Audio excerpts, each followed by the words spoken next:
Salam Kerahiman.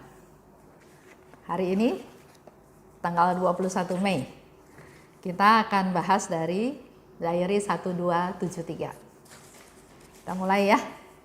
Demi nama Bapa dan Putra dan Roh Kudus, amin. Oh Allah yang Maha Rahim, kebaikan yang tak terbatas, hari ini seluruh umat manusia berseru dari jurang kepapaannya kepada kerahiman-Mu, kepada belas kasih-Mu. Oh Allah, mereka berseru dengan suara kepapaan yang memilukan. Ya Allah yang murah hati, janganlah menolak doa kaum buangan di bumi ini. Oh Tuhan, oh kebaikan yang melampaui pengertian kami, Engkau sungguh-sungguh mengenal kepapaan kami, dan Engkau mengetahui bahwa dengan kekuatan kami sendiri, kami tidak mampu menghadap Engkau.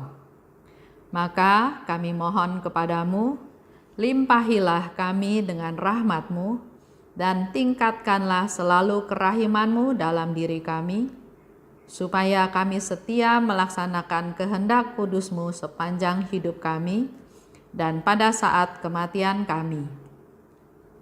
Biarlah kerahiman-Mu yang maha kuasa melindungi kami dari serangan musuh-musuh keselamatan kami, sehingga kami sebagai anak-anak-Mu dengan penuh pengharapan menantikan kedatangan-Mu yang terakhir, hari yang hanya Engkau yang tahu. Kami berharap akan menikmati segala sesuatu yang dijanjikan Yesus kepada kami, meskipun kami ini penuh dengan kejahatan. Sebab Yesuslah harapan kami. Lewat hatinya yang maha rahim, ibarat lewat gerbang yang terbuka lebar, kami masuk ke dalam surga. Demi nama Bapa dan Putra dan Roh Kudus, amin. Diary 1273. Yesus berkata, "Putriku, apakah engkau mengira bahwa yang engkau tulis mengenai kerahimanku itu sudah cukup? Apa yang sudah engkau tulis itu hanyalah satu tetes air dibandingkan dengan samudra. Aku adalah sang kasih dan sang kerahiman sendiri.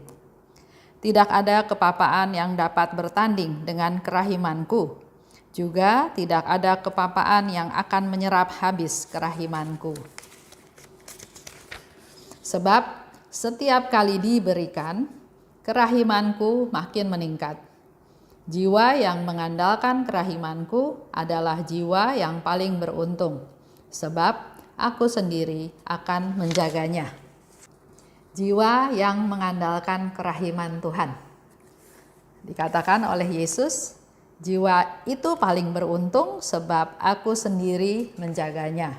Dan Yesus juga katakan, setiap kali diberikan, kalau kita memberikan kerahiman, memberikan belas kasih pada orang, maka kerahiman yang ada, yang kita bisa lakukan itu meningkat. Semakin kita memberi, bukan makin habis, tapi makin meningkat. Jadi apa yang ditulis, Yesus sendiri memberikan satu konfirmasi. Jadi apa yang ditulis itu udah cukup? Belum. Ini baru satu tetes kerahiman Tuhan dibandingkan dengan samudra. Jadi ini belum ada apa-apanya. Sehingga dengan kita menggali, dengan kita membaca, dengan kita merefleksi, dibandingkan dengan kehidupan kita, dengan kehidupan yang ada, dengan pencerahan dari Tuhan, buku ini akan berbicara banyak sekali. Banyak sekali, betul-betul. Jadi semakin kita mau menggali, pasti semakin dalam kita menggali, pasti semakin banyak. Nah, untuk jiwa yang mengandalkan kerahiman, saya ingin sharing, saya ingin cerita sedikit. Ini cerita tentang seorang perempuan, namanya Maria Goretti. Waktu itu 5 Juli tahun 1902, jadi sudah 100 tahun yang lalu, 100 tahun lebih yang lalu ya. Waktu itu Maria Goretti umur 12 tahun. Nah, di situ ada orang namanya Alessandra Serenelli. Dia senang nih sama si Maria Goretti. Dan pas si Maria ini lagi di rumah sendirian, datanglah si Alessandra ini mau memperkosa Maria. Maria nggak mau. Dia bilang, lebih baik saya mati daripada kamu perkosa. Alessandra marah, ya, dan dia melampiaskan marahnya itu dengan dia menusuk si Maria ini, ditusuk. Belum mati, Maria berusaha ke pintu mau minta tolong, tapi dikejar sama si Alessandra ini dan ditusuk lagi 3 kali sebelum dia kabur. Maria masih ketolong, dia dibawa masuk ke rumah sakit, dirawat, tapi kelihatannya lukanya parah. Jadi di saat-saat terakhir, pastor itu bertanya, apakah engkau mengampuni dia? Dan Maria jawab, iya, saya mengampuni dia. Dan saya ingin ia kelak ada di surga bersama saya. Jadi kadang-kadang ada orang yang bersalah pada kita, menyusahkan kita, merugikan kita. Misalnya ditanya, kamu ampuni dia nggak? Ampuni, tapi saya nggak mau ketemu dia lagi. Ampuni, tapi dia nggak boleh bikin salah lagi. Ya. Nah, di sini Maria memberi contoh. Dia bilang sama pastornya, saya mengampuni dia dan saya berharap suatu hari dia akan ada di surga bersama-sama dengan saya. Si Alessandra ini diproses karena memang dia menganiaya sampai akhirnya meninggal. Dia dipenjara selama 30 tahun. Selama di penjara nggak ada masalah apa-apa sampai di tahun ke-8. Tahun ke-8 dia bermimpi. Dia melihat Maria Goretti yang dia tusuk itu bercahaya ada di suatu taman yang indah. Dan Maria itu memetik 14 bunga. 14 bunga dia petik dan 14 bunga itu diberikan kepada Alessandra. Waktu Alessandra menerima bunga ini, bunga-bunga tersebut berubah menjadi cahaya yang cemerlang. Ya. Cahaya yang cemerlang ini ternyata berjumlah 14, kemungkinan tusukan itu 14 kali. Dan cahaya cemerlang ini ternyata memurnikan si Alessandra ini. Jadi setiap tusukan itu memurnikan jiwanya Alessandra. Dan Maria bilang, seperti yang aku janjikan, engkau akan ada bersama-sama dengan aku di surga. Di situ Alessandra bertobat, dia berbuat baik, dan setelah keluar dari penjara, karena dia berbuat baik, maka nggak sampai 30 tahun. Setelah 27 tahun, dia keluar dari penjara. Pertama-tama yang dia lakukan adalah dia pergi ke mamahnya Maria Goretti ini mau minta maaf, mau minta ampun. Mamahnya bilang, Maria Goretti sudah ampuni kamu. Yesus pun sudah ampuni kamu. Maka saya sebagai ibu juga mengampuni kamu. Bahkan kamu harusnya datang lebih cepat. Karena dengan sampai sekian ini berarti kamu tuh termasuk anak-anak yang menderita. Kalau kita bertemu lebih awal, penderitaan kamu pasti tidak berlarut-larut seperti sekarang ini. Akhirnya si Alessandra ini bertobat dan dia tinggal di biara Kapusin di Macerata sampai umur dia 89 tahun dan dia meninggal. Kalau lihat ceritanya terjadi tahun 1902, dia umurnya 89 tahun, berarti kemungkinan di tahun 2000, mungkin menjelang tahun 2000 ya. Tapi ternyata pada tahun 1950, Maria Goretti diangkat menjadi santa, dikanonisasi di alun-alun Santo Petrus di Roma. Kita lihat ya, Maria Goretti umur 12 tahun, dia mempertahankan kesucian dia lebih baik dibunuh karena dia nggak mau hidup kotor. Tapi di saat-saat dia mau meninggal, dia bilang saya ampuni dia. Bahkan saya berdoa, saya berharap si Alessandra ini juga suatu hari akan ada di surga bersama-sama dengan saya. Tahun 1950 dia diangkat menjadi santa. Saya nggak tahu tahun berapa dia datang ke Alessandra dalam mimpi. Tapi yang pasti dia sudah meninggal, dia meninggal dalam suatu hidup yang suci. Setelah dia naik ke surga, dia yang berdoa buat kita semua. Sehingga kita perlu berdoa buat mereka-mereka yang sudah meninggal juga. Untuk melunasi hutang-hutangnya yang adil, kata Yesus ya. Dan kalau dia sudah pulang ke surga, giliran dia yang berdoa buat kita semua. Dan seperti yang Maria Goretti katakan, engkau juga akan ada bersama aku di surga.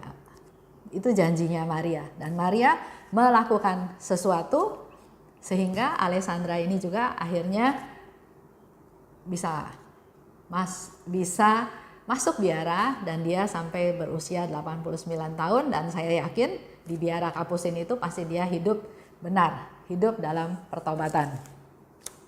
Kembali lagi saya mau cerita bahwa jiwa yang mengandalkan kerahiman Tuhan, itulah jiwa-jiwa yang bisa mengampuni dengan total.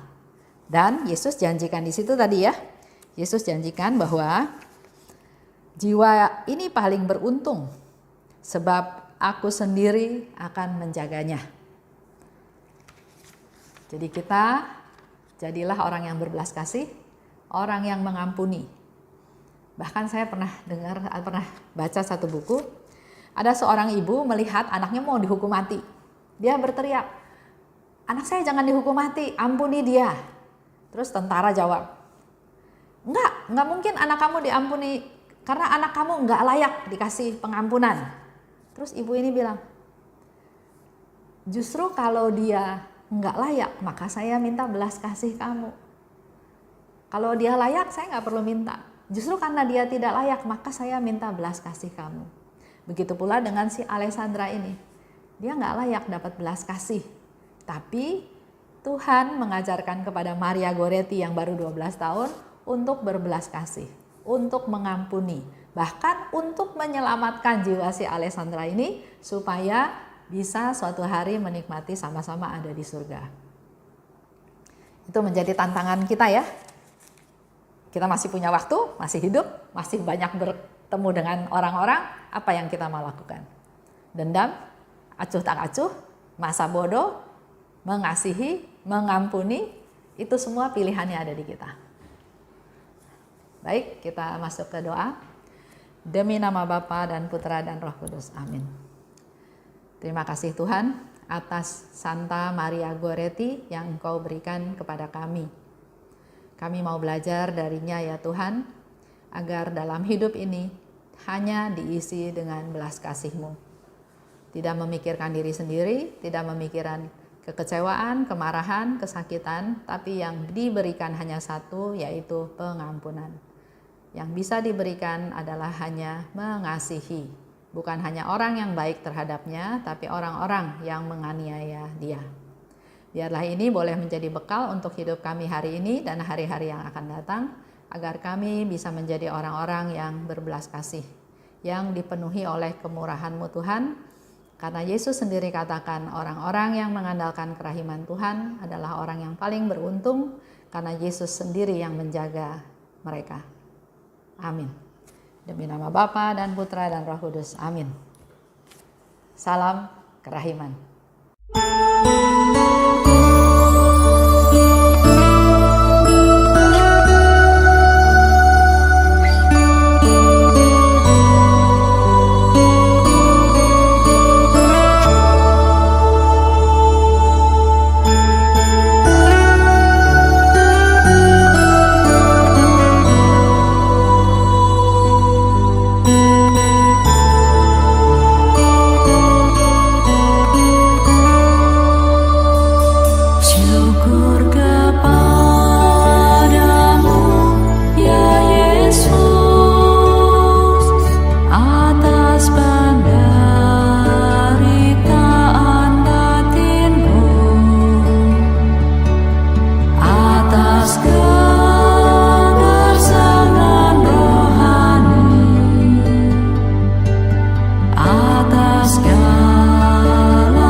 Atas